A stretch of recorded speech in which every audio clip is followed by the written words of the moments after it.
How many of you are manifesting? See, I request all the participants that are here sitting with us, intensely just connect to Swamiji. You're going to, in a friendly way, you're going to see your thoughts have the power to influence the water. It has the power to move the needle the way you want it. Your will has that power. You're going to be now connecting with, feel that the needle in front of you is an extension of you, like how you want to move your hand. You move your hand, right? You have a will to move your hand. You don't say, okay, hand, come on, move. You don't say that. You want to move, you move it. Correct? Now, like that, just feel how you feel with your hand. You're going to feel that with the needle that you're having and moving that needle. And same way, when you are sitting and levitating the object, like an eraser, just connect. The first time when we did this power manifestation, we got this initiation. I remember it was just before leaving the Kumbh Mela, 2016. Just before that, actually, our bus was ready. We had loaded everything, and all the kids were all like, getting into the bus.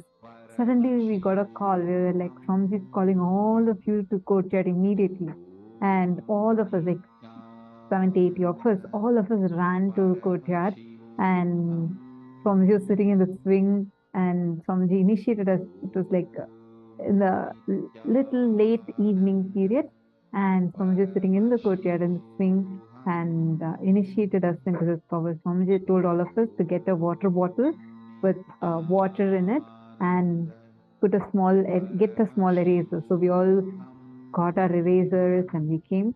Swamiji told, now just chip off a small part of the eraser and you're going to put it into the water bottle. And we did so. Swamiji said, come on, now, once it sank completely in, Swamiji said, now just look through your third eye and you're going to be able to levitate it up. Swamiji did a process, initiated us, and he started manifesting it. One of the first people who manifested, I think you were also there, right? You were the first one to manifest, right? You and 2, 3 more children. And I remember, I think hers was, she cut the eraser into 2 through the third eye, and one piece floated up, like without touching. It was all already in the water, and just by looking at it, the eraser piece that was already inside, she cut that just through looking at it into 2 parts and floated one. So very many interesting things are happening. One more kid, she was just looking, and the eraser started jumping up and down within the water. So all such things are possible. You just need to connect it, intensely look at it. Come on.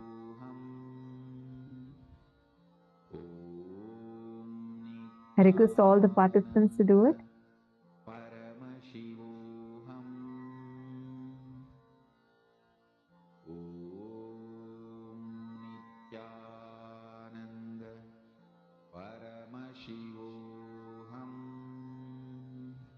All the participants, Ma Ananda Premini, Ma Rajeshwari, Chingho, can I request you all to please come on the camera, and all of you please take a few minutes, sit and do this intensely.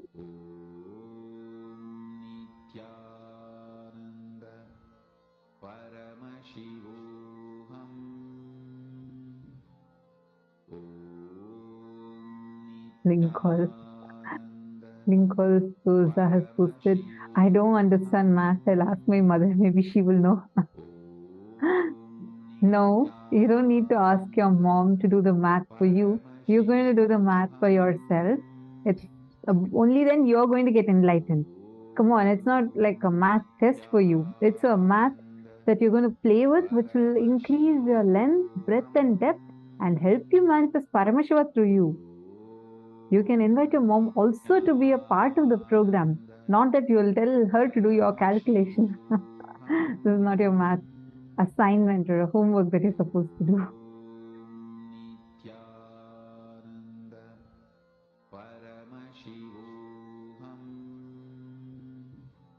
All right. Now, hope all of you have finished Have you all done? Please let us know who all were able to manifest this round. Because the next session we are going to be entering into is a very exciting one, because we are going to be learning about how the rewiring of our brain happens. I request all of you to come to the space of listening. This is an important preparatory step for today's initiation. All the participants, please kindly come and settle down. Sit in front of your camera.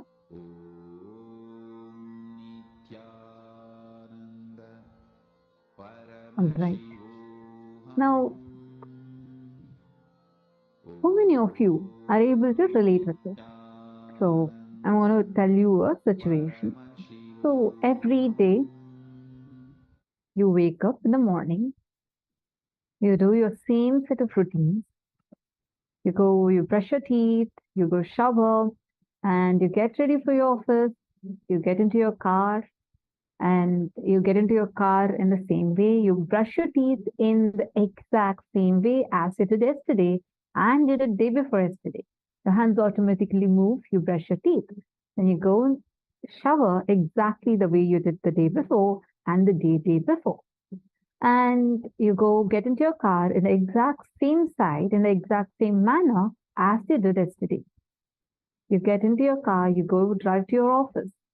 You just remember of getting into your car, and then when your office arrives, you know you have arrived to the destination, and probably you had the same set of thoughts that were running in your mind that was running the same way yesterday and running the same way day before yesterday. And you go settle down in your office and sit in your chair in the exact same way. Then you finish your job, you come back to your home, do the things in exact same manner, head to your bed in the exact same way that you did the previous day, and you go to sleep. The next day repeats again. But you expect that something has to change. But you go on seeing there is a default cycle, like a monotonous cycle running again and again and again. How many of you are understanding this monotonous cycle that you're able to see in your life? If you are understanding this, if you feel like, yeah, that sounds more like me, please put in the chat. How many of you see that this is the way how our life is currently, like one default reality probably that's just going on and on and on? How many of you see that?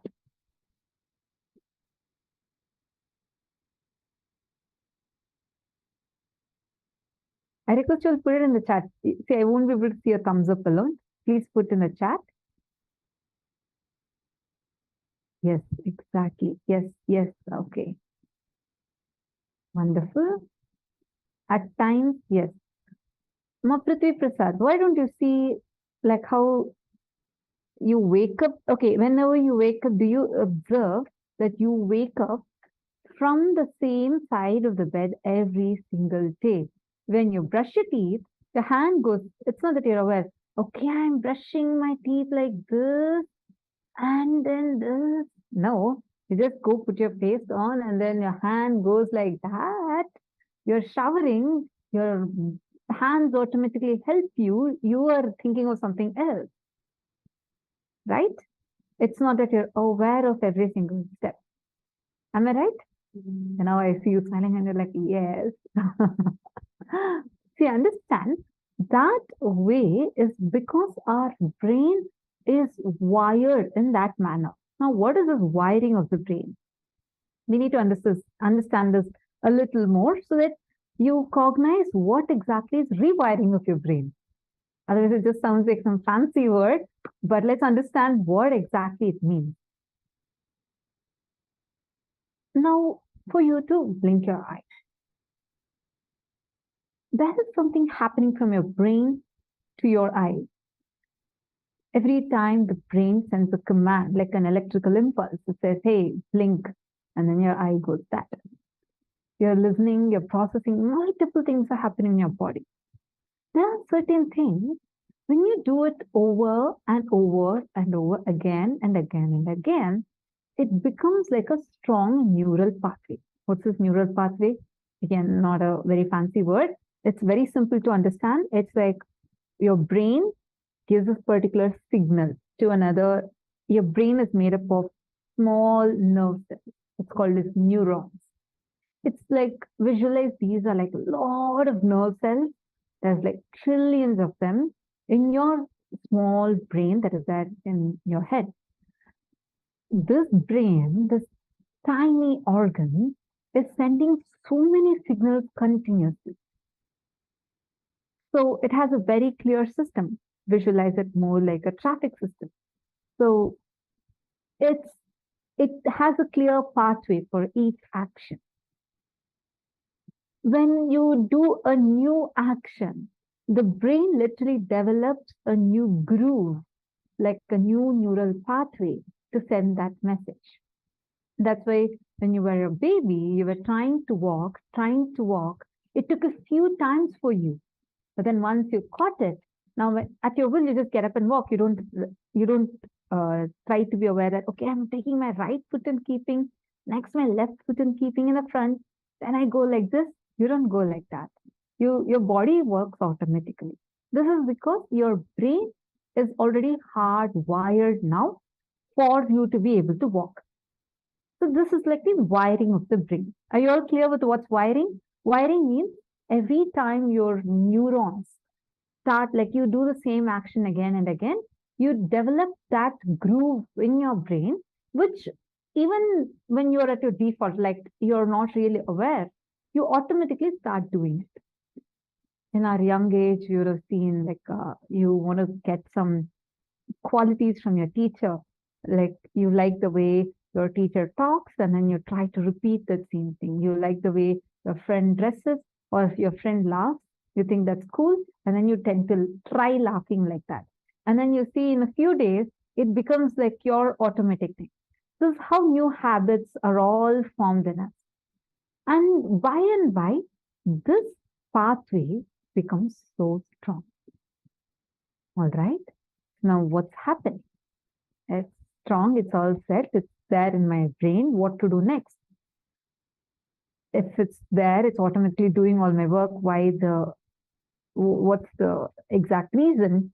Am I supposed to even worry about rewiring of my brain? This wiring of the brain is not just stopping itself with monotonous activities alone, but also to many patterns, behavioral patterns and habits of your life. For example, every day in the evening, you exactly experience that downtime of you. Every day in the morning, you have the same kind of thoughts. You have the same set of thoughts that come inside of you, run inside of you. That automatic mechanism that's happening, or for a situation, you'll tell yourself, I'm not going to get irritated. I'm going to be a really loving person. I'm going to be such a compassionate person. And there comes the phone from your spouse, and all this sankalpa you're taken is just going to. Just kidding. See, that is happening because now you're already having a clear neural pathway that you have consciously developed with all these continuous actions. That's why Swamiji says it's so important for you to do daily yoga, daily puja. Those grooves will also help you. Now, all your negative patterns are sitting in your brain and you are struggling. You're like, Swamiji, I'm trying my best to stop this habit, but it just continues to be there in me.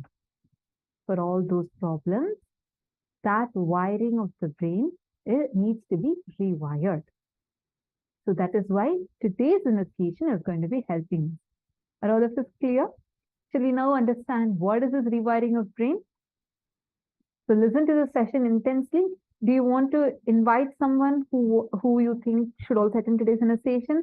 Give them a quick call right away so that they don't miss this session. This session is going to set them the context of why rewiring of brain, what is rewiring of brain, and help them also to experience the way how you are going to be experiencing today. So take a quick few minutes to quickly send them a message. All right. So now let's enter into the first into the main session now. Listen intensely. If you have any doubts, take a note of it so that you can ask us towards the end of the session.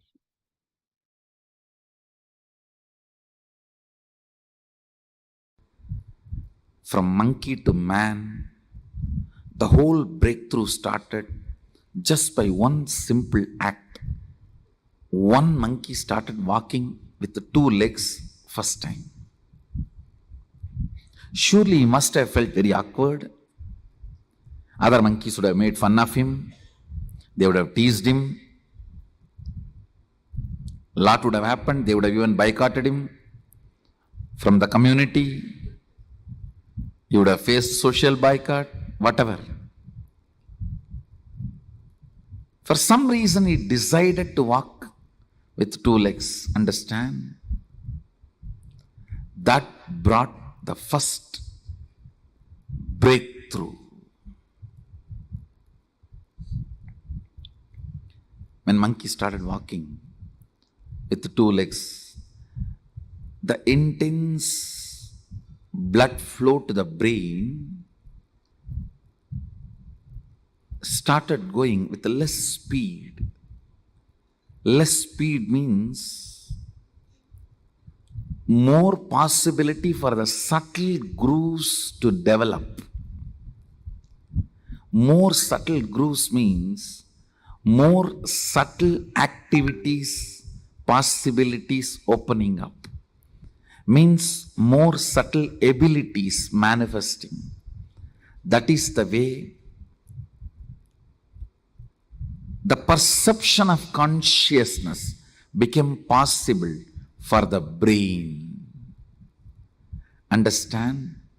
The perception of consciousness became possible for the brain because the subtle grooves started developing in the brain due to less blood flow. Please, you need to understand, the word less blood flow should not be understood wrongly.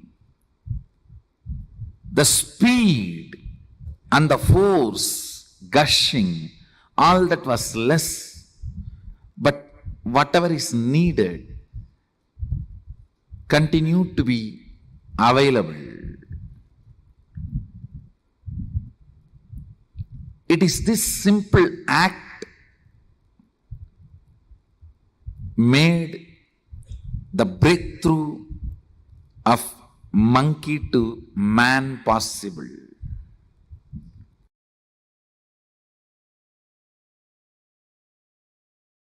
Spiritual growth means your ability to experience consciousness, your expertise in experiencing consciousness, your expertise in experiencing enlightenment is spirituality, nothing else.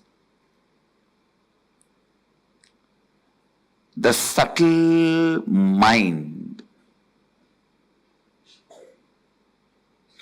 with tremendous awareness, the whole blood flowing into the brain, what your brain can catch as the experience of consciousness, subtlety of that experience, your expertise in catching the experience of enlightenment, pure consciousness, that defines how much you have grown spiritually. Understand, your spiritual growth is not defined by whether you have become brahmachari or a swami or a kotari or a tanedar or a mahant. No. It is defined how much you can catch the experience of consciousness, your expertise, the ability of your brain's power, ability of your brain's expertise, the subtle grooves of your brains, its ability and expertise to catch the experience of consciousness. The experience of consciousness, that makes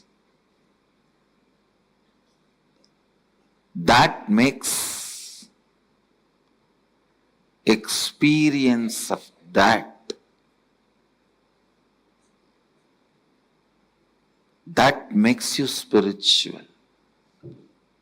I tell you, all spiritual practices are just to develop that subtle brain grooves in you to catch the pure consciousness. Whether you sit in the banks of Ganga in silence in Haridwar,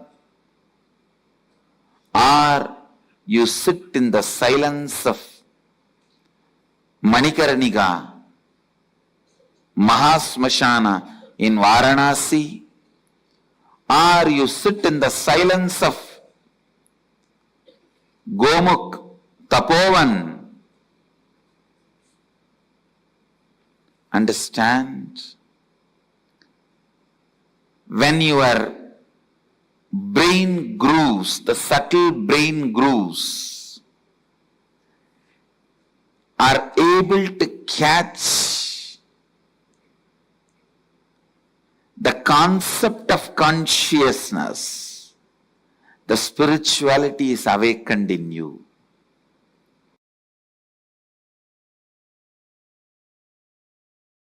The other concept that, if I try and think about it too hard, really scares me, is because I can't wrap my mind around it, is the idea of infinity. Like the idea of... You don't have to think, you can't grasp, unless your brain grows that subtle grooves which gets awakened by Kundalini. Once the Kundalini gets awakened, then God, the word will become so real for you, the I word will become empty for you. See, when I utter God, it has so much meaning for me. When I utter the word I, it has no meaning other than the word I am uttering. For you, when you utter the word I, it has so much meaning for you.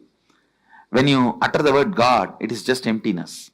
So the shift will happen when the Kundalini reaches Sahasrara.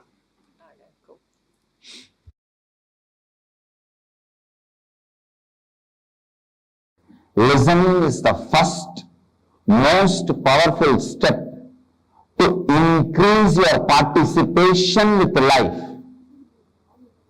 Understand? When your participation with life increases,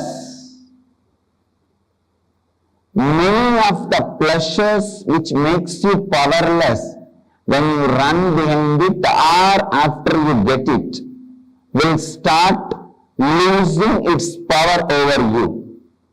Many pleasures, when you start running towards it, it keeps you powerless. After you get it, you are kept powerless.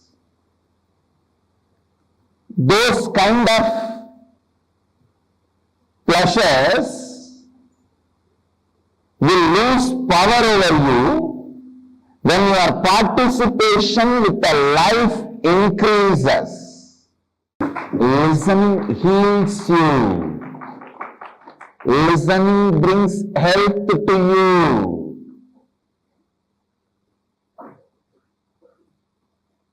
It brings health to you because you will start listening to your body before even you develop any disease or complication. By listening it, you will complete it. By listening it, you will complete it. Your body is like a child. Sometimes I have seen these kids will complain. The grown-up kids also. I have both kids and grown-up kids. I don't want to do this. I'll say, okay, then. After 2-3 minutes, I'll say, No. I just told, but I'm going to do. I just wanted to show that I can say no to you, that's all. There is a kind of a silly pleasure. After a few minutes, they understand, no. This is not right.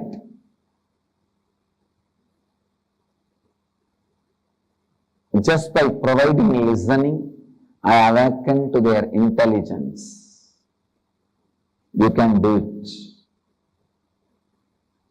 Bring this one quality, listening. That's all.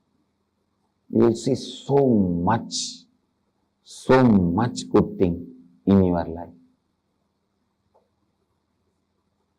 So much good in your life. Such beautiful, wonderful things in your life. Just listening.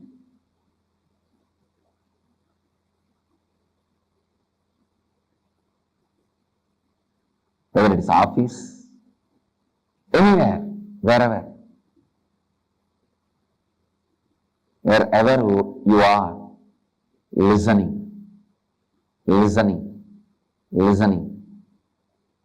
It's a listening which develops many of the subtle pleasure grooves in your system.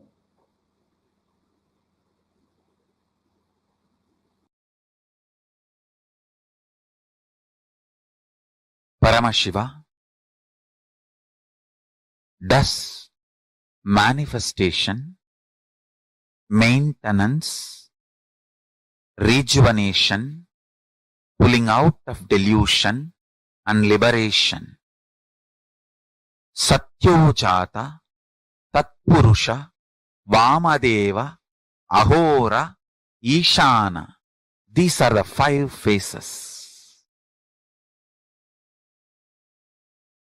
He resides in his supreme Paramashiva Swarupa as Ajomuha or Adhomuha, unborn, beyond form, formlessness. Is Paramashiva Swarupa. That Paramashiva Swarupa manifests with these 5 phases. As Sadashiva, Tatpurusha, Vamadeva, Ahora, Satyojata, Ishana.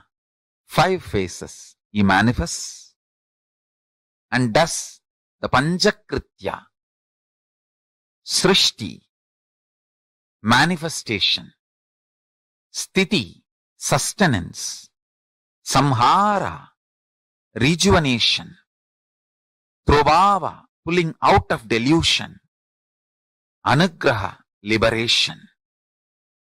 Understand? He does all these 5 jobs.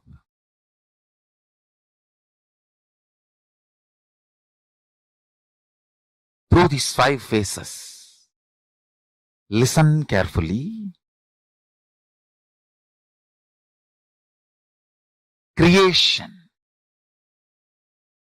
The creation dimension of Paramashiva has 5 phases because creation need to be created, manifestation need to be manifested, then sustenance need to be manifested, then destruction, rejuvenation need to be manifested, then pulling out of delusion need to be manifested, then liberation need to be manifested. Then same way, the sustenance phase of Paramashiva, creation itself, manifestation itself need to be sustained. Only then it can exist. See, the creation, even for it to happen, kind of a sustenance is needed. Every micromillisecond. Sustenance is needed even for creation, even for destruction. For destruction to happen, the destruction need to be sustained when the destruction is happening. Pulling out of delusion need to be sustained when that is happening. Liberation need to be sustained when that is happening. Understand? I'll repeat, listen. Creation created. Manifestation manifested. One phase. Sustenance manifested. Second phase. Destruction manifested. Third phase. Pulling out of delusion manifested. Fourth phase. Liberation manifested. Fifth phase. Then manifestation sustained. Sixth phase. The sustenance is sustained. Seventh phase. Destruction, rejuvenation is sustained. Eighth phase. Pulling out of delusion is sustained. Ninth phase. Liberation is sustained. 10th phase. Listen. Then rejuvenation, destruction, rejuvenation is manifested. 11th phase. Rejuvenation is sustained. 12th phase. Rejuvenation is rejuvenated. Is 13th phase. Rejuvenation is pulled out of delusion. 14th phase. Rejuvenation is liberated. Is 15th phase. Same way, continue. Pulling out of delusion. Prabhava. Prabhava manifested. 16th phase. Prabhava sustained. 17th phase. Prabhava rejuvenated. 18th phase. Prabhava is pulled out of delusion. 19th phase. Prabhava is liberated. 20th phase. Then again, listen. Anugraha. Liberation manifested. 21st phase. Liberation sustained. 22nd phase. Liberation is rejuvenated. 23rd phase. Liberation is pulled out of delusion. 24th phase. Liberation is liberated. 25th phase. Listen. These are the dimensions of Paramashiva. Understand? Meditate on this. That is enough. If your inner space can meditate on this, that's enough. All negativities will be burnt away. The most subtle grooves which will be formed in your brain by meditating on this will manifest the state, space, powers of Paramashiva. Keep Paramashiva as a screensaver with the 25 face, 50 hands, Parashakti Manonmani in his lap, Jatadhari as Paramashiva. Keep him as your screensaver. Go on meditating. Listen to this satsang. Listen to this description. Listen to this satsang and listen to this description. Go on be meditating. Listen. All these 25 is happening now without time gap. There is no time gap. Universes are manifested, sustained for zillions of years, rejuvenated, pulled out of delusion, liberated, all this without time gap. Without time gap, with the period of zillions of years. This too is important line. Without time gap, with the period of zillions of years. Meditate. Meditate on it. You will understand time as you understand does not exist. Kala exists as existential reality. Time is deluded comparative reality. This one understanding will liberate you. When Paramashiva becomes your fuel, and health is built, knowledge is built, life is built, energy is built. You simply radiate Parashakti. It is eternal, I tell you. Just this one understanding. Do not have time-based fear and greed as your fuel, and do not be lazy, dull, dead, bored, depressed. Neither be negative nor be neutral. Fly, come on. It is time. Fill Paramashiva's fuel to you. Paramashivatva's fuel. Let's fly. Understand? Running due to money or lust or fear or greed, Maya matrix, is also stupidity. It is negative. Same way, not running, just dull, dead, depressed, bored, tired, lazy, that is also wrong. Fill yourself with this understanding of Paramashiva. How? All the Panchakritya, 5 actions in the 5 phase, PHASE. So 5 action in 5 phase. 5 PHASE is FACESS. So 5 phases of Paramashiva put together is 25 phases. So listen. When you meditate, all this is happening now. The kind of the energy awakened in you, power manifested in you, I tell you.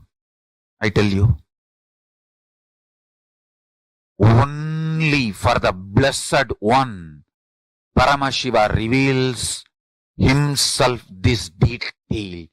Even if you hear, only if you declare integrity to Paramashiva, he will make you understand it visually, even be able to cognize this. Whoever is able to cognize this and feel connected, you are initiated by Paramashiva. Paramashiva is directly blessing you and manifesting through you. Understand?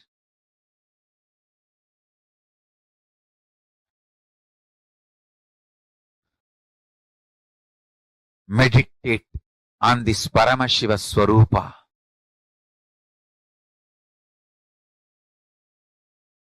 Paramashiva beyond forms and formlessness, manifesting as Mahasadahiva Swarupa with 25 heads and 50 hands and 75 eyes, and beautifully with Parashakti, Manonmani. Meditate on this being with this understanding of 25 dimensions of Paramashiva. Creation created, creation maintained, creation rejuvenated, creation pulled out of delusion, creation liberated. I can repeat this like a song again and again and again, tirelessly. Type at least once by your own, either by handwriting or type. Type on your own, because you need to meditate on it. You need to grasp it. Bow down to Paramashiva. Understand? Pray to him, please reveal these truths. Fill me. Reveal these truths. Manifest in me.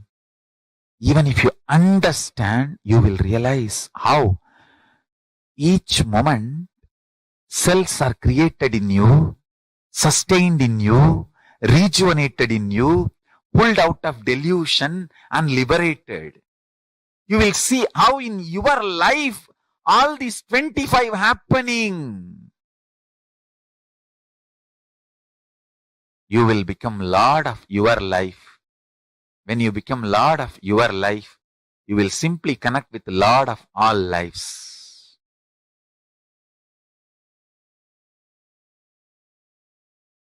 Paramashivatva will manifest in you. Please understand, meditate on this. Meditate on this Paramashiva Jnana. You will manifest Paramashiva Vijnana. Understand?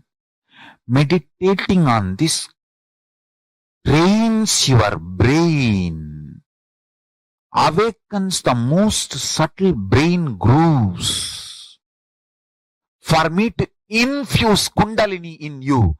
See, when that subtle brain grooves are created through this meditation, see, when you do Pratyahara Dharana Dhyana, means concentrating, centering, and oneness with these concepts and visualizations I presented to you. When you do that, I can pour Kundalini in you and put you in Samadhi. Then, naturally, simply Paramashiva manifests in you. Understand?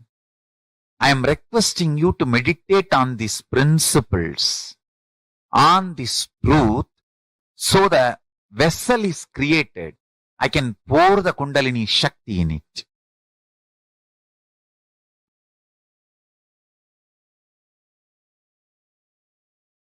This Paramashiva Dhyana,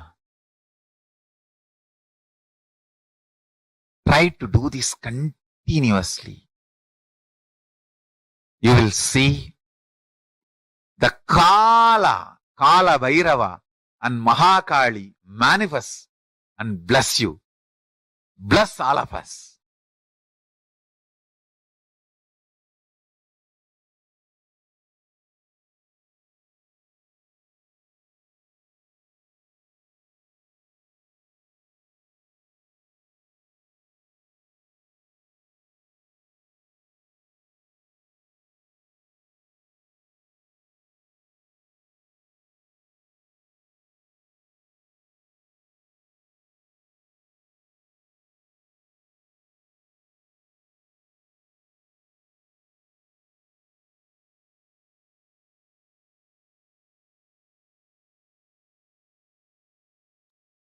Yes, Nithyananda. So what Swamiji just now explained to us explains about how our brain started developing, how our brain started having the intelligence awaken, how our brain expands, and this way cognizing the Panchakrityas of Paramashiva, how it directly helps us in expanding the capacity of our brain.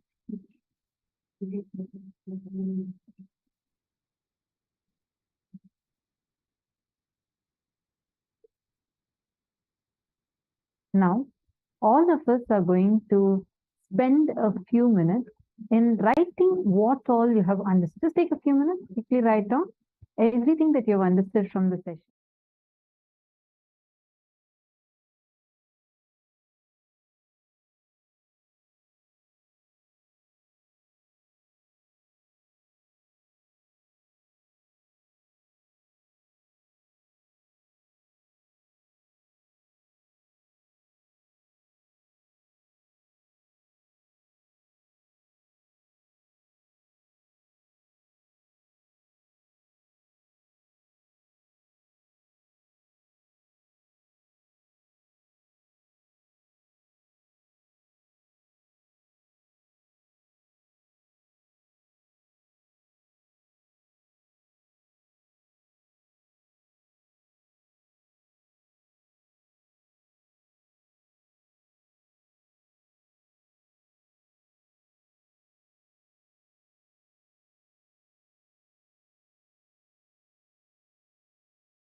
Sorry for that.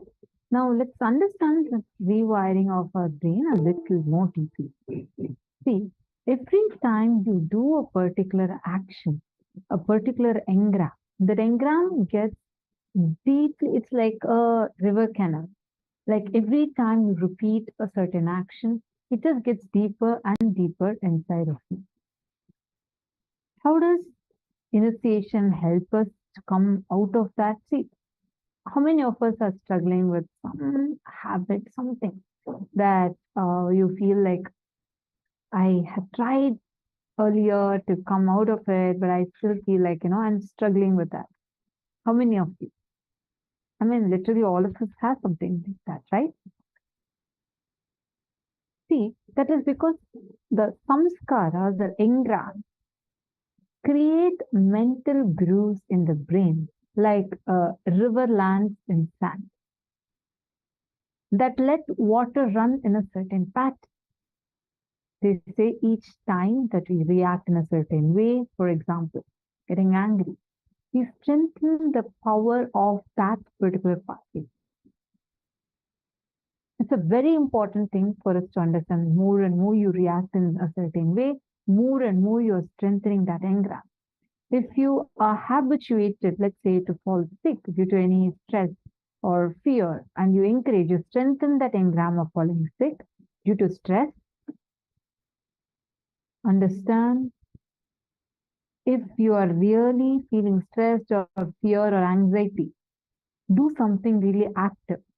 Otherwise, you are going to be going back to the same pattern. Anything when you consciously say, okay, now I'm going to be changing this habit, you need to repeat it a few times. That's through conscious effort. But what about the ones that are already there? These ones just dry up inside of you just when you stop cherishing it any further. Like every pattern, see, many times we all create something called addictions, right? For example, let's say every morning, when you get up in the morning, you reach out automatically and your brain goes like coffee, and you reach out and you pick up a cup of coffee and you drink it. Now, every time you do that, you are wiring your brain to the moment you wake up. How many of you have noticed it just happens unconsciously? Like previously, she was explaining about driving, or she was explaining about things that you do in the morning, brushing the teeth, which does not really require your brain to process or bring awareness. Like many times, you will automatically know, even when you're driving to your office every single day, the moment you sit in the car, when you get down of the car only, you will really like remember, oh, you've reached the office. But you will know when to take left, when to take right. It's more like an automated process inside of you, correct? Am I making sense? How many of you getting it? See, there are many things which our brain gets trained to do a certain way. Every morning when you reach out to drink a cup of coffee, your brain creates a command in you. It's called a synapse. In scientific language, it's called a synapse. So now, every morning when you get up and let's say you're drinking that coffee, your brain is forming that synapses inside of. So that synapse gets closer and closer. It's something like this. So there's two synapses in your brain, and each time you do the pattern, it becomes closer and closer and closer. Now, that is how the addictions or those type of patterns start in us. Every morning, automatically your hand will reach out, go pick up the cup of coffee and drink it. That is why after beyond a certain point in time, it becomes such an ingrained part of us. We don't even need to like struggle. Automatically our hand reaches out and it happens.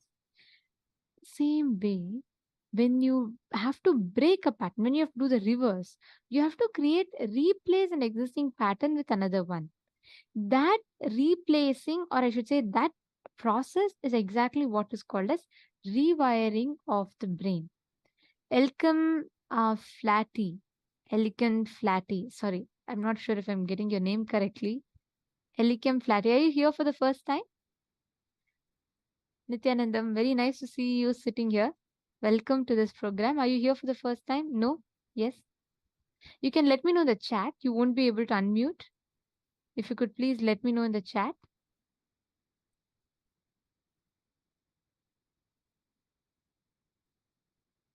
Okay. Since when have you been connected to Swamiji?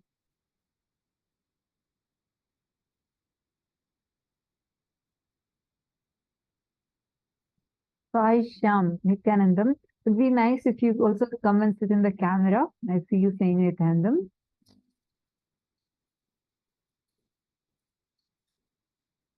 Yes. All right. So, every one of you go back and if you just see, rewiring our brain is exactly this, but without our effort, Swamiji gives that, infuses that consciousness into us where he says, okay, come on, all these old patterns can drop. And Swamiji uses his power to rewire these brain, the patterns inside of us. And that rewiring literally develops the new neural pathways. How many of you have seen that sometimes after receiving the initiation from Swamiji, let's say that you got into a conflict, you know for sure if this was the same you before receiving this initiation, you would have probably reacted like in such a bad way, you would have lost your temper and probably even broken your relationship with that person. But it's right after the initiation. Somehow you don't feel like reacting to it. And you feel like, oh, wait, this is really me. Why am I not reacting to it? How many of you have felt like this before? Understand that's the power of initiation because your brain gets rewired. Your brain gets rewired like that. Are you understanding? Like your reactions would start just melting down. You would no more have the necessity to even react. It'll be more of a conscious response. You'll be more established in that Paramashanta. The other day, one lady was sharing, she said that after she was coming regularly to Swamiji's initiation, and she mentioned that after a particular initiation that she received, next day her husband was trying to pull her into an argument, and to her surprise, how much ever she's trying to get agitated, she did not get agitated. And just that one incident, the husband got so shocked by her transformation, and he got deeply connected to Swamiji. See, understand, that's what happens to you when your brain gets rewired. See, literally your way you engage with life, the way you relate with life, everything transforms. Are you understanding? Elikim Piati. Where are you from? Which country are you watching us from? Sorry, I'm just because we are just seeing you today. So just wanted to know that it's such asking. Don't mind us asking, just wanted to know more. See, understand what kind of cognitions you cherish matter. What kind of thoughts are you entertaining inside of you? They matter a lot. Every time you feel victimized inside of you and you go on reacting. That's why only when addictions, many things are actually associated with it. Let's say smoking, for example, for smoking. Actually, there was an incident that happened. One person had come to Swamiji to receive initiation, and he came and he literally cried to Swamiji. He said, Swamiji, I became a chain smoker. I'm not able to get out of this addiction. I had tried multiple rehab centers. I tried so many things, and I feel so addicted to smoking, and I'm not able to come out of it. Please help me. And Swamiji asked, okay, tell me exactly when was the first time you started smoking? So this guy said that the first time I started smoking was actually I had never even picked up a cigarette.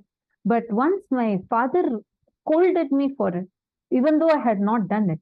So just to challenge him and to prove to him that I can do it, he said that he went and he started smoking first. The first 2-3 times he did it for that kick that he got. Every time he'll remember that father's face And the whole thing, out of that anger, he did it. But the third, fourth time onwards, it was not he who was smoking the cigarette started smoking him, meaning he became so addicted to it. He could not, even a single day could not pass without him smoking at least 5-6 cigarettes.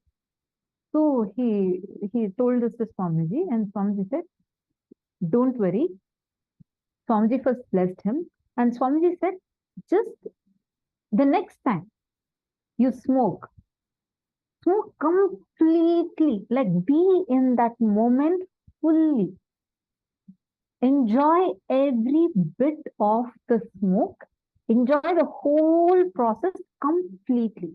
I know it's like, what? That guy actually went, he listened to Swamiji, he goes back, and in a week or so, he returns back. He comes and he held Swamiji's feet and cried to Swamiji. He said that what he was struggling, the incident, the first time he started smoking was when he was in his 12th grade. And it was almost 15 to 20 years he was struggling with that pattern. He said, Swamiji, what I was having is a struggle for last 20 years. Now, I tried last 1 week, I've been trying to put the cigarette in my mouth just to test myself. I am not able to put it anymore. Understand? You know why? Because every time an incident leaves a residue in us, like a hangover. That hangover of the past in us makes us not experience the present completely. We don't experience the present completely. That is why these things are called as incompletion.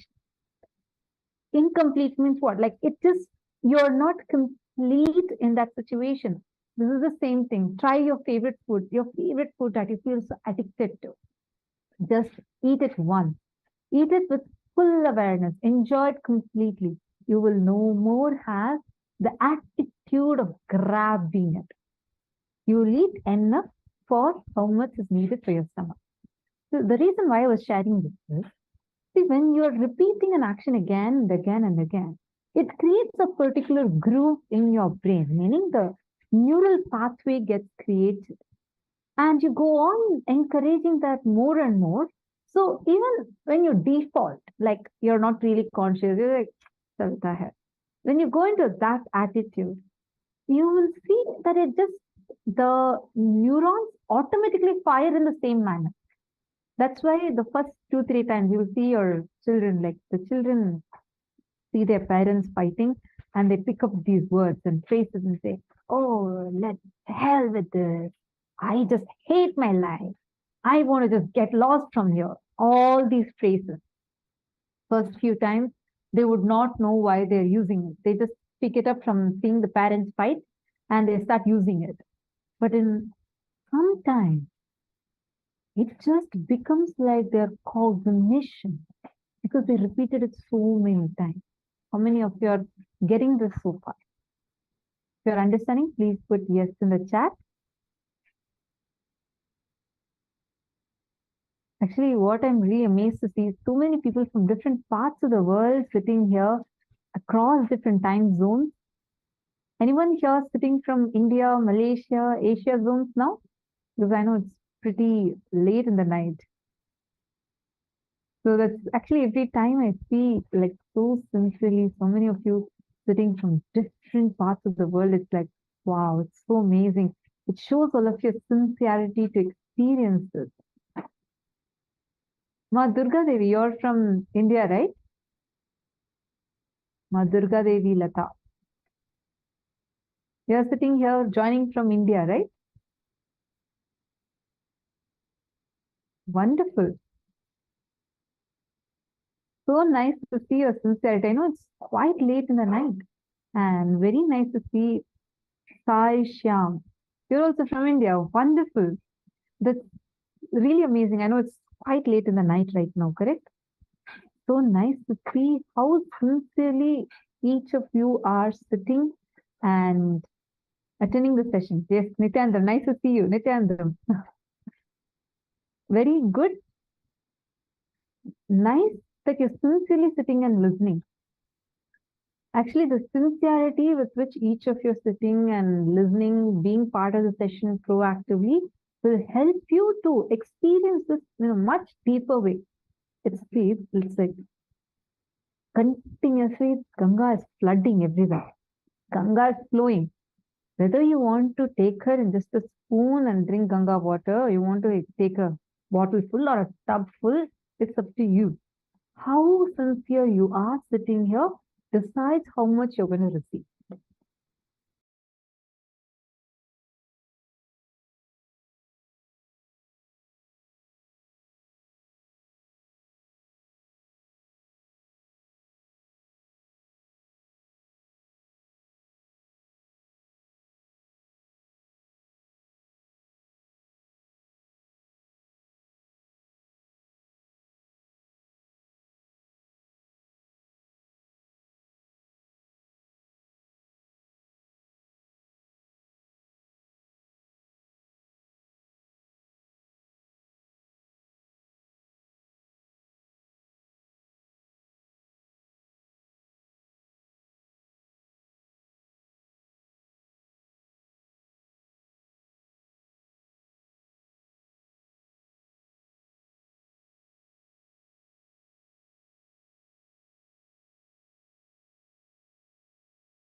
Sorry for the technical glitch.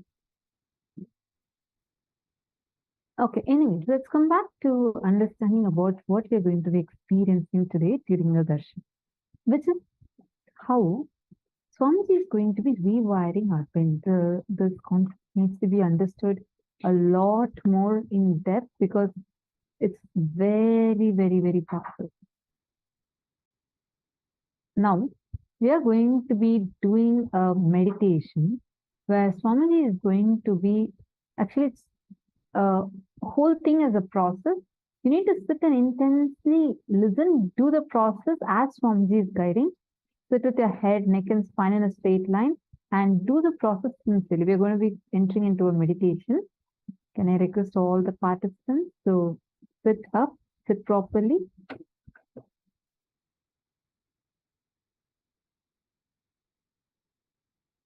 Please sit straight. So let's understand what is this meditation going to be about.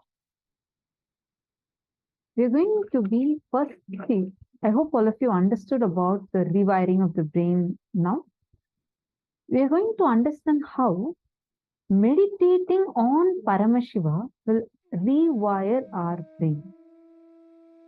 Understand this carefully, internalize every bit of what we are learning intensely. Meditate on this Paramashiva Jnana. You will manifest Paramashiva Vijnana. Meditating on this trains your brain, awakens the most subtle brain grooves for the Supreme Pontiff of Hinduism to infuse Kundalini in you. Meditate on these principles, on this truth, so the vessel is created. Once the Kundalini gets awakened, then the God, the word will become so real for you. The I word will become empty for you.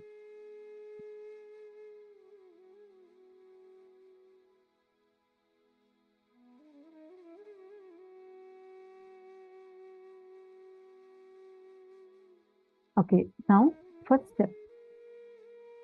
Please get at least 3 sheets of notebook size paper and then a pen.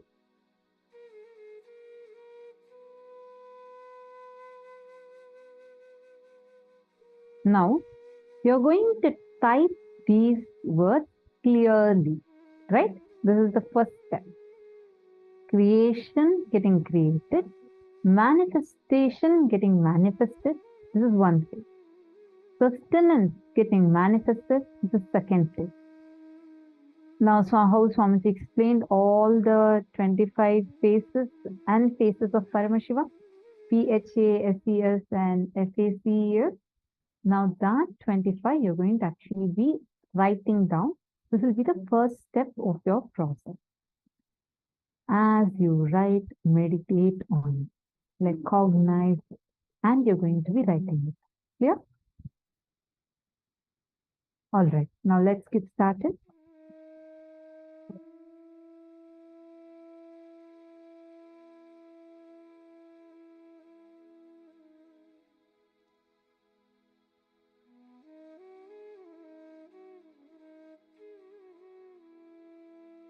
please write down, or you can even type it out, but no copy pasting. You should clearly type every word.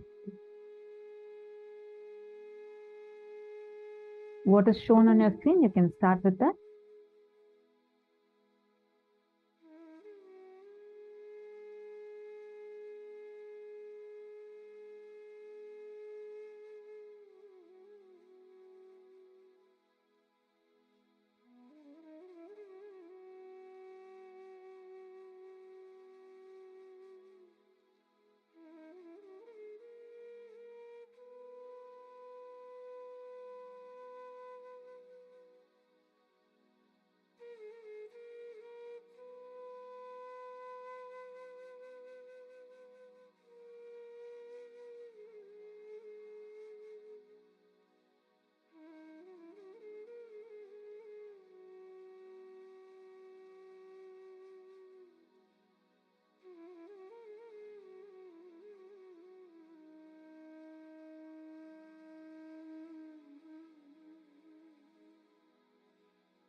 Okay, now let's go to the next slide.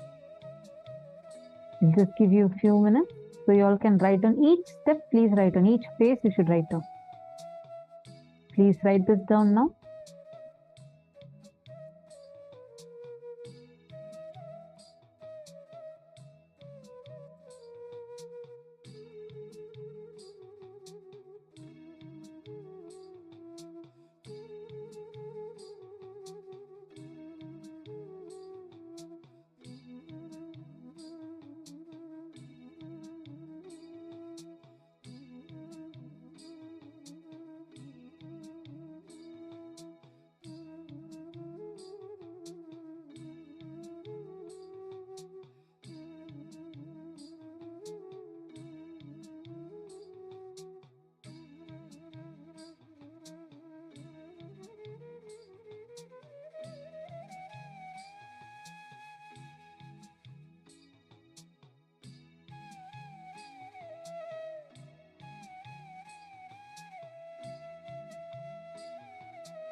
Hope you have finished writing it down.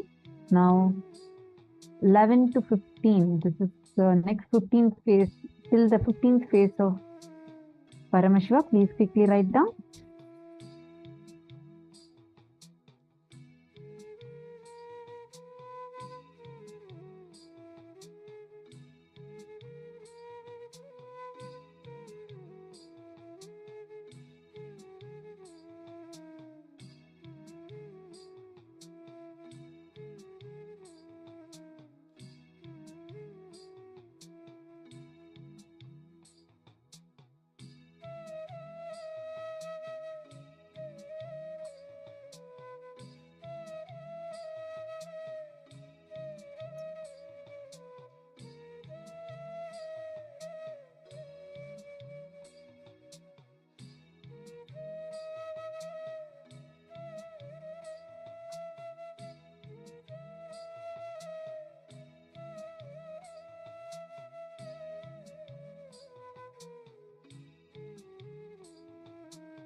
All right, hope all of you have finished this step.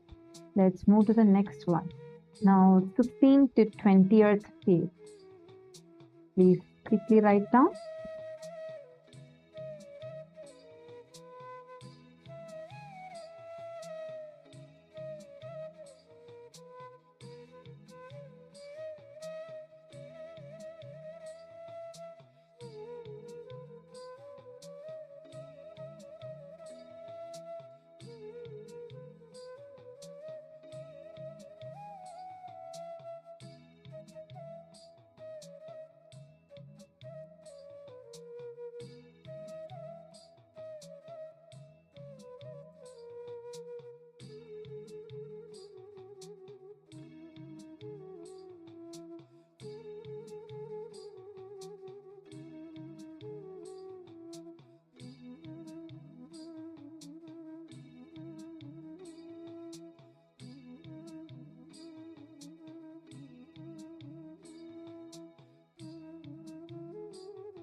We see Ma Odilia Fernandez, Nithyanandam, I see your message.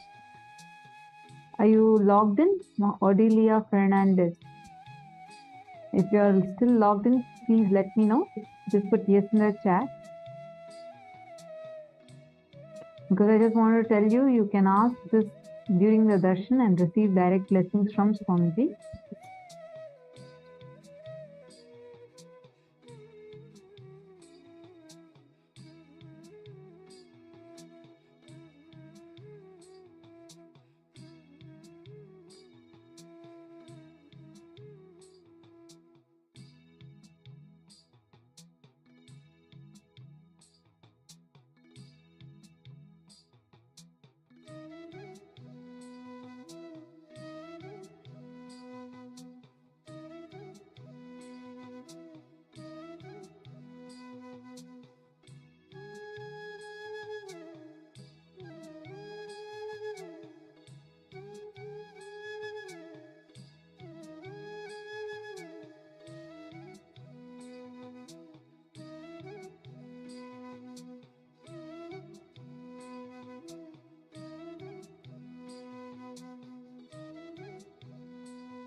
All right, I hope all of you have finished till now. Now the last 5 phases are there.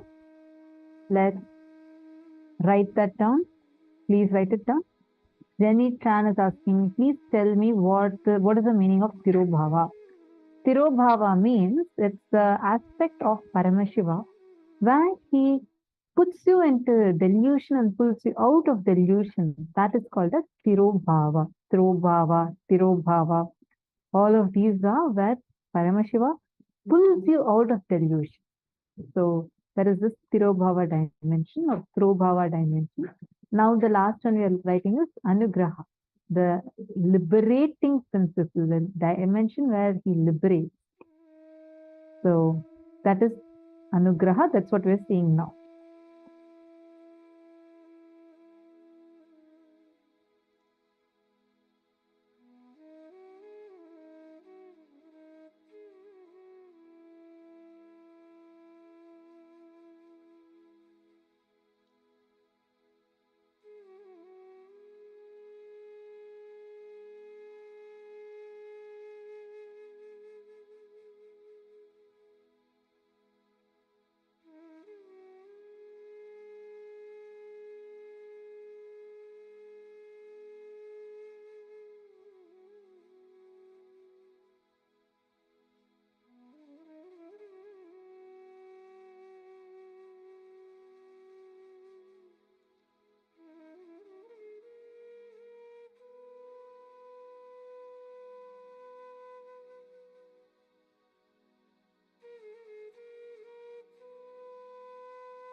All right. Have all of you finished writing it? Done? Finished writing? Okay, now next we are going to be actually entering into the meditation, where Swamiji is going to be conducting like a process for all of us to be able to meditate on these 25 aspects of Paramashiva. You'll see just sitting in the meditation itself will put you into a different state altogether. Now let's enter into the process.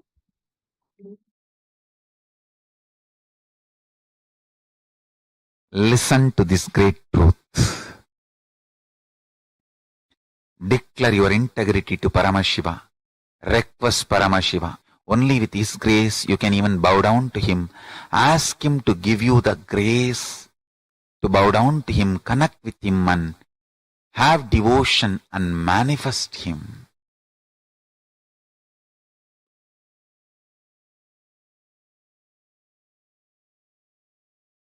That's enough.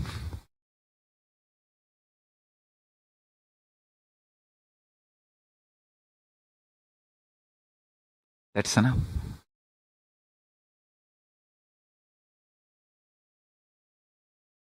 He will manifest and bless all of us. So now, sit straight. Let's dissolve into Paramashiva. Let Paramashiva manifest now in all of us. Sit straight with the original verses, original words of Paramashiva. Understand, Paramashiva himself uttered these words in Agama to describe himself. I am going to utter the original words of Paramashiva and invoke him in all of us. He is going to manifest now. Sit straight. Close your eyes.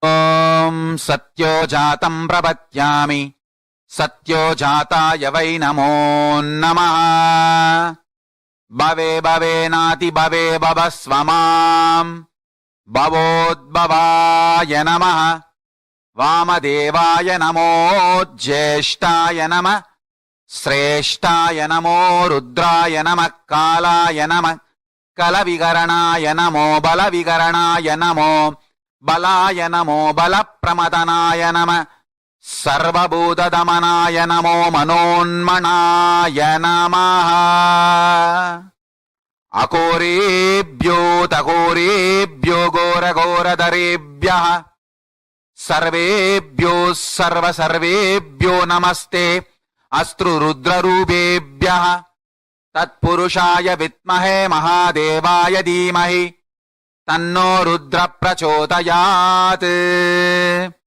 Isanas Sarva Vidyanam Ishwaras Sarva Bhutanam Brahmatibatir Brahmanotibatir Brahma Shivo me Astu Sada Shivom.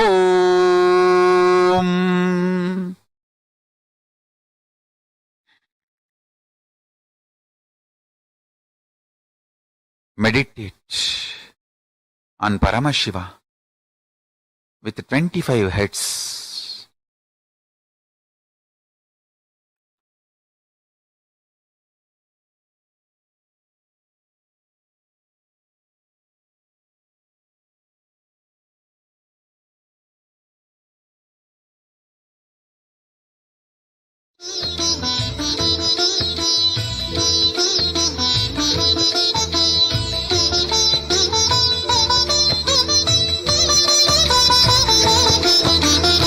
ஏகதயாநிதி ஈஸ்வரனாம் நமையீன்றவள் சூருக்கு காவலனாம் சாஸ்வதமானவன் ஈஸ்வரனாம் நம் சாகச செயலுக்கு மூலவனாம் சிவபெருமான் யுக சுகம் தருவான் வழியுரைத்து நல்ல வரம் தருவான் சன்னதி வந்தோர்க்கு நிம்மதி தந்தாளும் ஈசனை நேசனை போற்றிடுவோம் நடன சபேசன் திருவருள் நாடி நடப்போம் நடப்போம் மதுரை பதி தேடி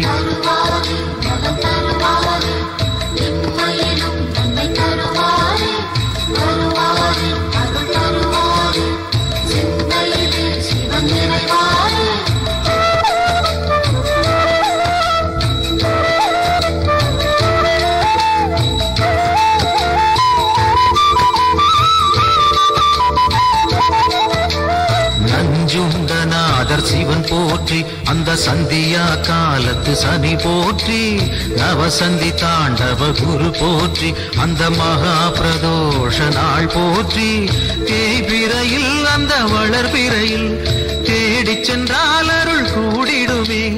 நர்த்தனம் காட்டும் ஆடிய பாதம் திருமுகம் கண்டால் நலந்தானே. தேடிடும் கண்களில் ஆடிடும் பாதம் தெரியும் தெரியும் இது நிஜமே.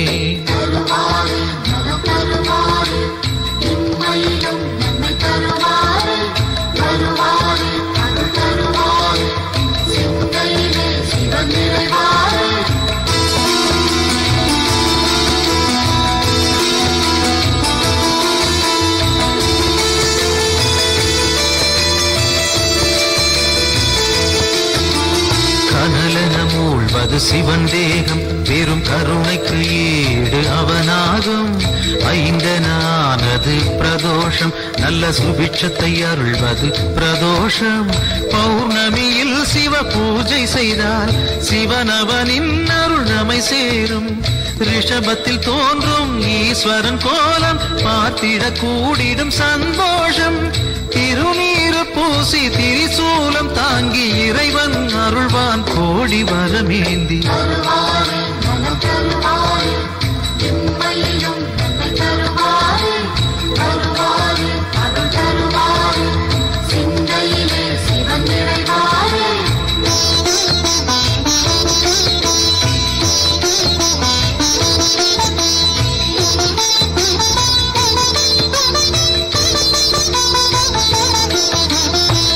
கோவில் வாசல் முன் தோன்றும் அந்த நந்தி தேவன் அருள் வேண்டும். பிரதோஷ காலம் வரும் நேரம் அவன் திருவருள் யாவும் கைகூடும். எம்பெருமான் வரும் வாகனமே எப்பொழுதும் நம் துணை வருமே. முன் நின்று நந்தியின் காதினில் கூறிடும் செய்திகள் சிவனது செவி சேரும்.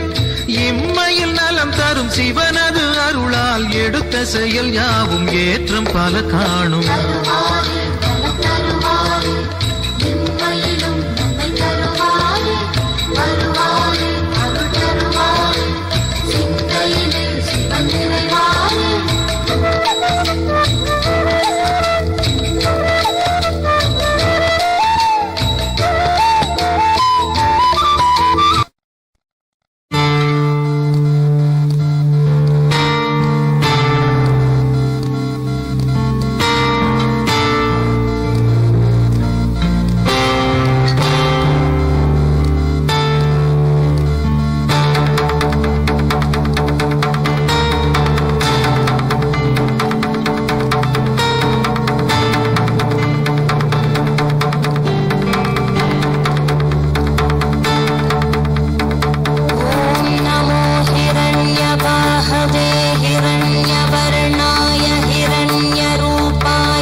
पशुपतये नमो नमः।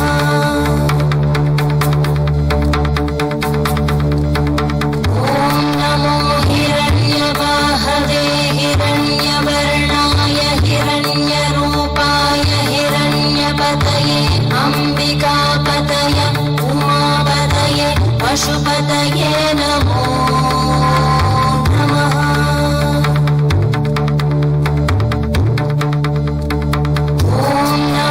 हिरण्यवाहवे हिरण्यवर्णाय हिरण्यरूपाय हिरण्यपतये अम्बिकापतय उमापतये पशुपतये नमो नमः।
सत्यो जातं प्रपद्यामि सत्यो जाताय वै नमो नमः।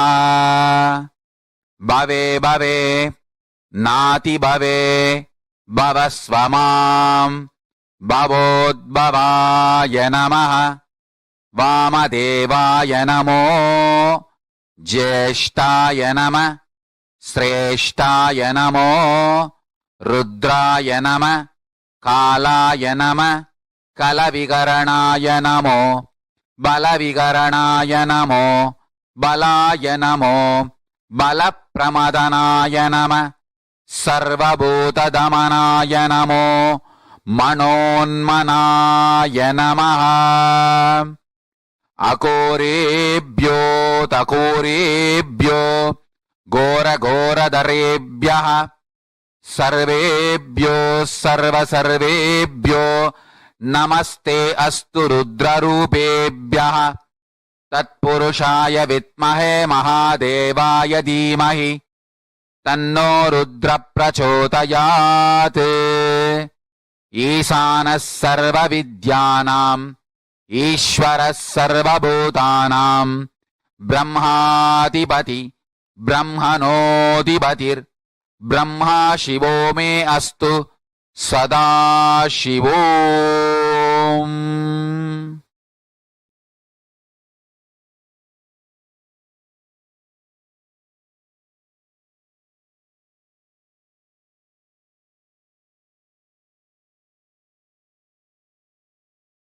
ॐ Nityanand Paramashivoham. I bless you all to manifest Paramashiva.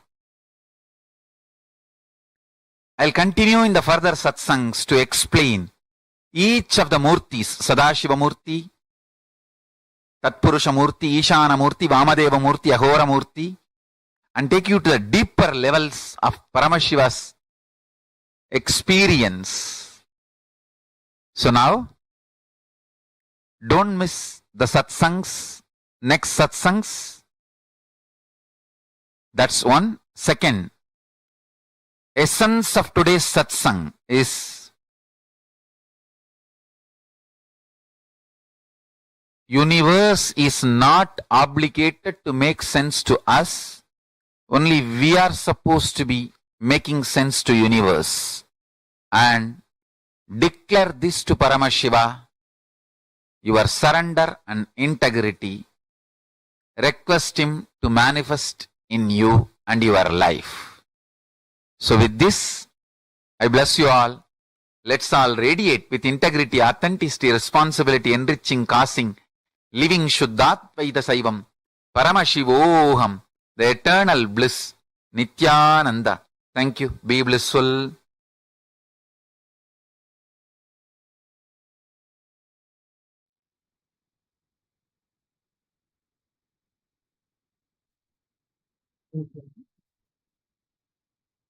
You can relax.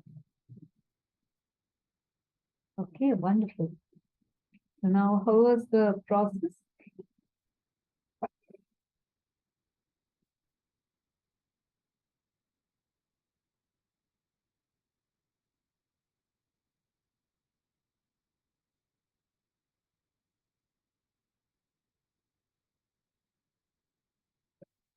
Oh, sorry, I'm just seeing your question now, Eugene Kim. Okay, you're saying about the phases and phases of Parameshwari. You have some questions. So every phase, like for example, the delusion phase needs to get manifested. That is different from the manifestation phase being put into delusion. These two are two separate phases. You need to chew on it a little more. It cannot be just grasped by your logic. It takes a lot of time for you to chew it, to see where all it applies in your life, and from within it will come as an understanding. Right. Now, in the same space that each of you are in, looks very nice to see all in a deep meditative state. Let's enter into the power manifestation session. Let's all do a quick round of power manifestation now.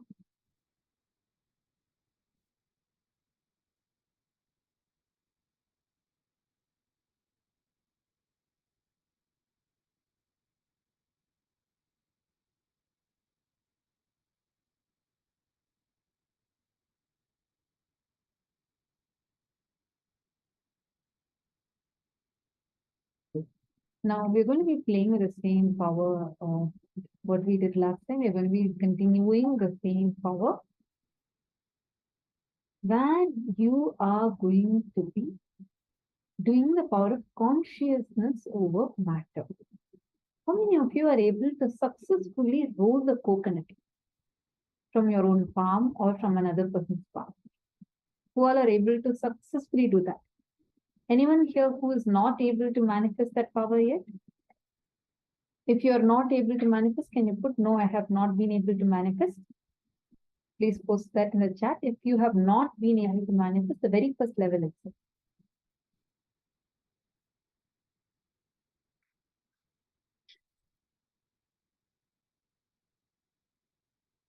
Who all are able to manifest with the movement of a needle on water? Nithyananda, I see many participants that are actually there, but I seldom see your messages in the chat. Nithyananda, can I request all of you to please post a message?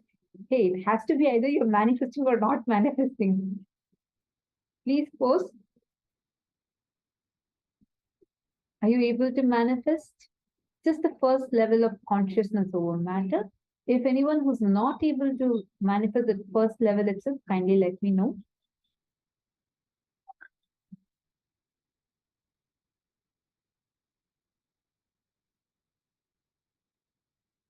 Teng Fongson and Eli Kim, Asim, Hugo. Nithyananda, Hugo, how are you doing? Nice to see you. Hey, where's your little brother? You didn't get your brother also to come and sit with you?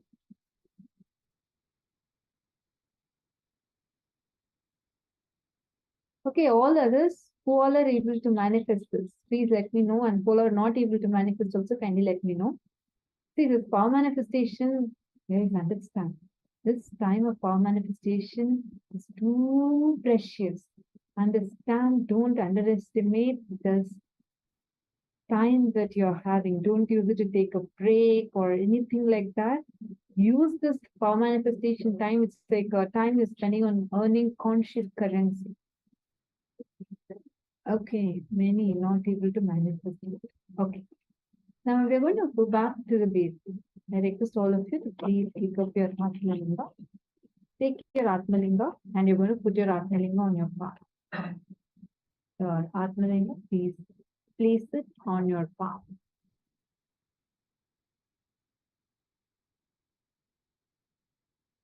Keep your palm completely flat. You can actually rest it on the table. I'm just showing you so it's easier for all of you to see.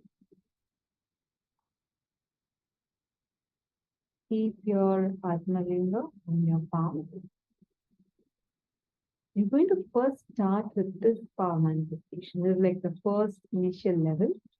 If you don't have an Atmalinga, then you can use a coconut, but preferably use an Atmalinga first. This is for the people who are not yet able to manifest this power. Connect to Swami. Chant the Mahavakya. Om Nithyananda Paramashivoham. Intensely chant the Mahavakya. Now, with all your three eyes, you're going to look at the Atmalinga that you're holding in your palm. Make sure to video record yourself. If you're not yet set up the device to video record, please kindly set that up. Start recording. Connect to Swamiji in your inner space. Look intensely at the Atmalinga. And with just look, will for it to start moving. You're going to intensely create that will.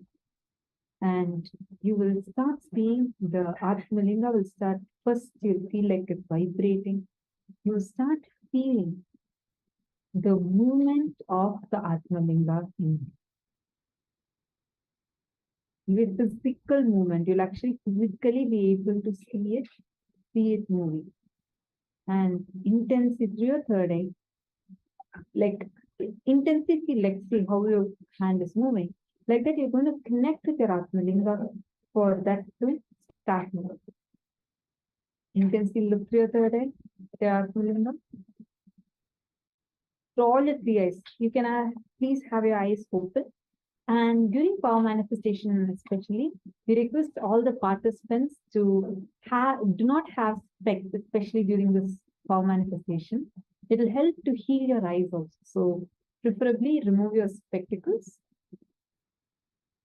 And through all your three eyes, you're going to now look intensely at the Atmalinga. You'll start seeing the Atmalinga will start moving.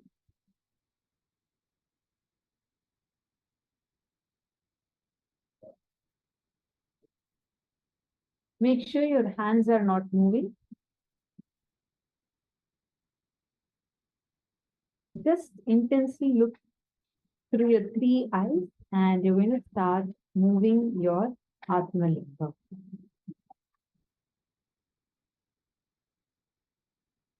Come on, all of you manifest together. All your three eyes should be looking at the Atmalinga and you should be moving. All the participants, I request everyone to please be on the camera and do the power manifestation. Whoever has not yet been able to manifest, please keep your hands like this in front of the camera and keep your Atmalinga on it. And you're going to start manifesting now. I'll also help with entangling with you. Chant the Mahavakya intensely. We are also going to be playing the Mahavakya to help you. Paramashivoham.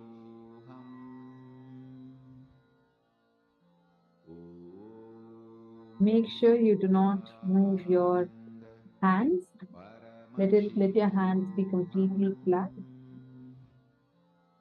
Should make it keep it completely flat like this. And you can actually rest it on a table or something, so it's more easier. And through all your three eyes, look at the Atmalinga.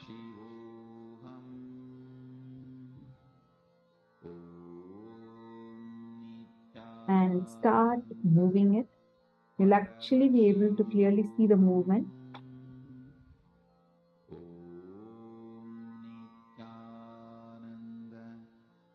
Intensely connect. See, all your three eyes should be looking at the Atmalinga. Don't get distracted. Very good. Do not, see, I'm seeing some of you shaking your hand like this. See, your hand should be straight. You should not be moving like this. Your hand movement should not cause the movement of your Atmalinga. Your hand should be flat and just keep it straight and move it just with your intention to move. Good.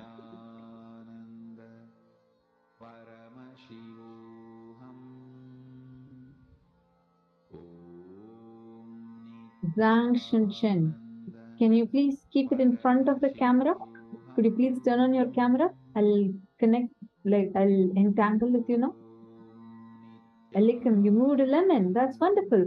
Have you taken a video of it, Elikim? If you have not taken, sorry, I apologize if I'm not pronouncing your name rightly. Have you taken a video of the power manifestation? If you have taken, please post it on the group. If you have not yet taken, I request you to please take it now. Come on. Ma Nithyananda, I see you're keeping it like this. See, because then this and this both would move. Keep your hand palm flat. Ma Nithyananda. Keep your palm flat, straight like this, and just create an intention. You don't need to hold it like this. I'm just showing it here so it's easy for everyone to see. Keep it like flat on a table so that like you will start manifesting it. You will connect and you'll actually start doing the power manifestation rather than trying to balance with your hand. If you keep it like this, what happens is your hand automatically tries to balance it. If you put it flat on a table, it will help as a support system. So you would be able to do the manifestation properly.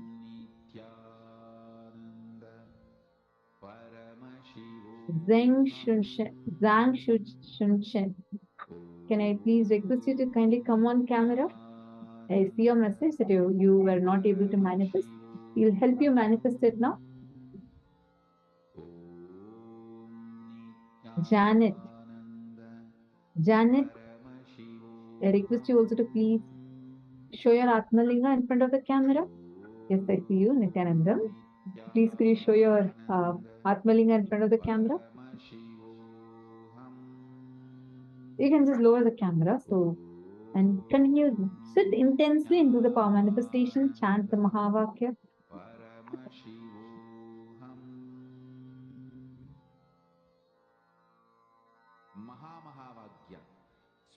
Wonderful.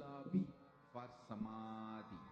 Very nice to see so many of you intensely sitting and doing the power manifestation. Song for Paramashiva. This Mahavakya is spiritual lullaby for you to fall into Samadhi. Suprabhatam, wake up song for Paramashiva to wake up in you. Just remember this one powerful cognition. This Mahavakya. Chant the Mahavakya. Intensely chant the Mahavakya.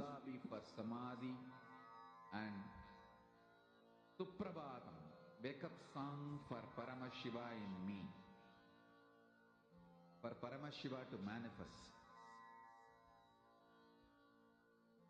With this one spiritual powerful cognition, chant this Mahavakya.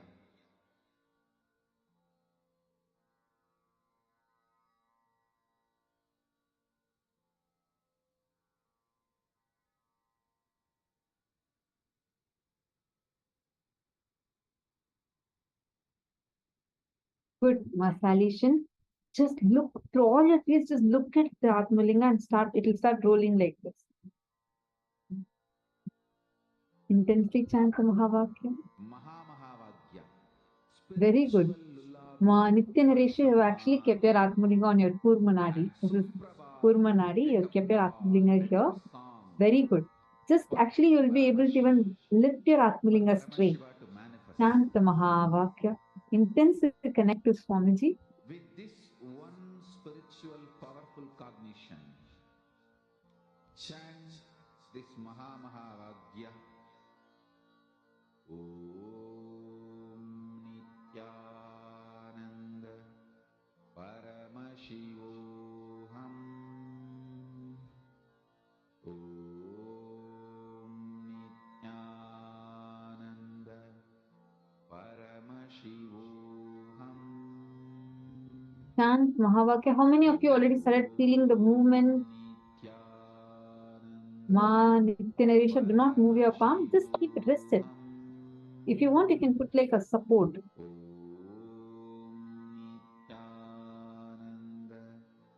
You can put a towel or something. I'll actually show you a slide of how you can keep it, because that will help you to be completely focused only on the manifestation. Otherwise, we tend to keep moving, trying to adjust our position, etc.